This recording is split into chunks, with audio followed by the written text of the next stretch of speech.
atur waktumu. Kebutuhan kita banyak, yang penting-penting juga banyak.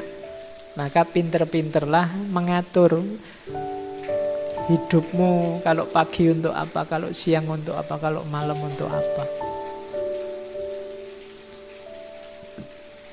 Itu ada hadis, inna li rabbika alaika haqqon wa inna li badanika alaika haqqon wa inna li ahlika alaika haqqon wa inna li zaujika alaika haqqon fa'ti kulladzi haqqin haqqahu. Sesungguhnya untuk Tuhanmu ada haknya, untuk badanmu ada haknya, untuk keluargamu ada haknya, untuk istrimu ada haknya. Berikan haknya sesuai kadarnya. Ya jangan sholat terus di masjid terus, tapi perawatan badan juga ya. Wong badanmu punya hak. Kalau sudah ngantuk ya tidur, kalau lapar ya makan, kalau haus ya minum. Keluargamu juga punya hak. Istrimu, anakmu juga punya hak. Berikan secara seimbang. Ini manajemen waktu kalau dalam Islam. Ada tips dari Nabi Ibrahim. Dalam suhufnya Ibrahim itu ada kalimat, orang yang berakal, ini hubungannya sama pencari ilmu ya, hendaknya mempunyai 4 waktu. Yang pertama, waktu untuk bermunajat kepada Allah, waktu untuk introspeksi terhadap diri sendiri, yang ketiga waktu untuk tafakkur, merenungi ciptaan Allah, dan yang terakhir waktu untuk mengurusi kebutuhan hidupmu.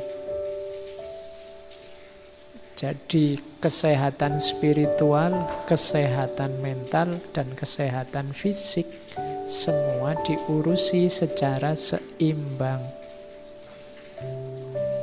Jangan mentang-mentang sufi terus dunianya nggak diurusi sama sekali. Kan ada sahabat yang dimarahi karena di masjid terus.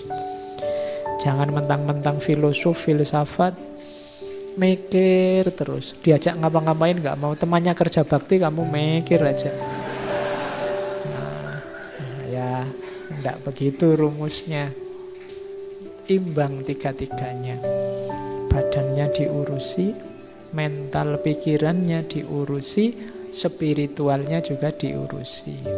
Itu manajemen waktu yang ketiga. Yang keempat, proporsional, sesuai kemampuan, itu pasti. Ukur kekuatan dan istirahatlah. Khudzu minal a'mali ma tutikun. Ambillah pekerjaan-pekerjaan yang engkau mampu. Fa innallaha la yamallu hatta tamallu. Sesungguhnya Allah itu tidak bosan sampai engkau sendiri yang bosan.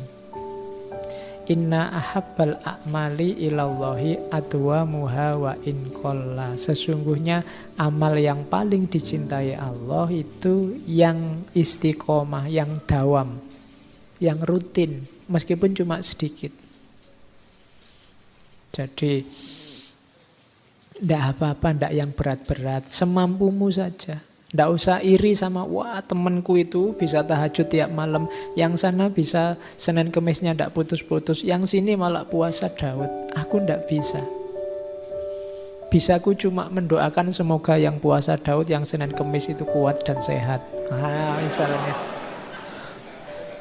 Bisaku cuma itu, lo tidak apa-apa. Asal apa? Istiqomah. Kamu rajin mendoakan teman-temanmu biar yang Senin, Kemis, dan Daud itu sehat. Tidak apa-apa. Allah cinta yang semacam itu. Kalau mampumu cuma itu ya tidak apa-apa. Terus jangan diforsir. Ya kerja, ya istirahat.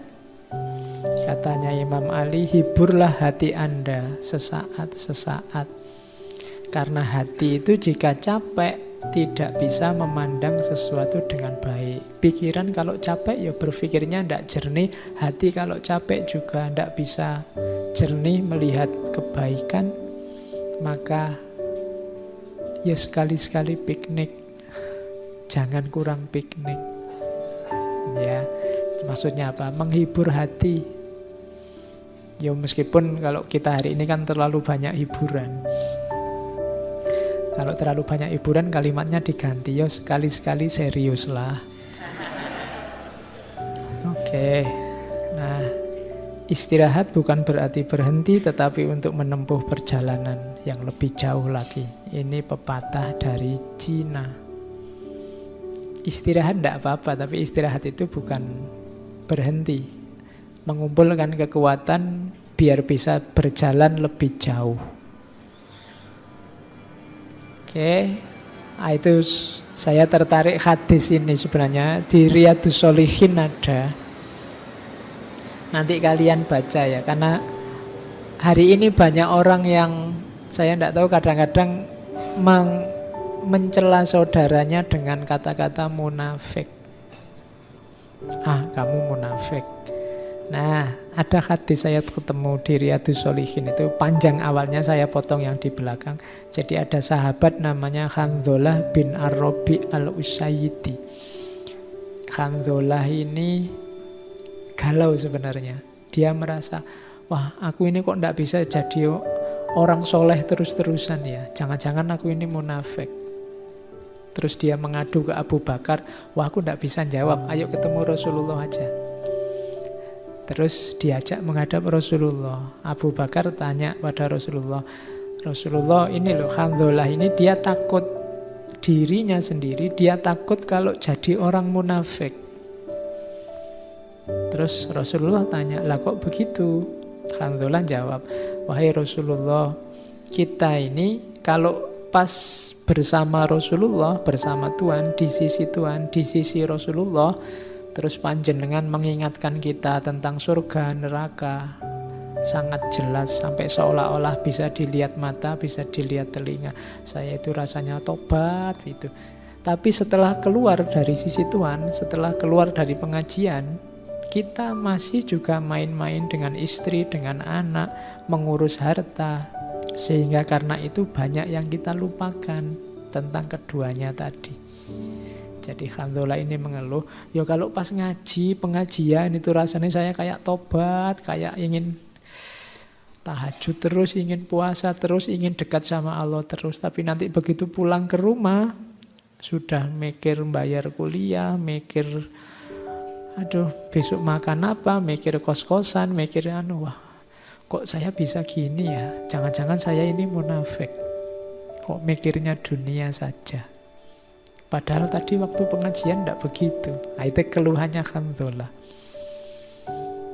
Nah, terus Rasulullah menjawab, demi zat yang jiwaku ada dalam genggaman kekuasaannya, kalau engkau semua tetap sebagaimana hal keadaanmu di sisiku dan juga senantiasa berzikir, niscaya para malaikat menjabat tanganmu semua.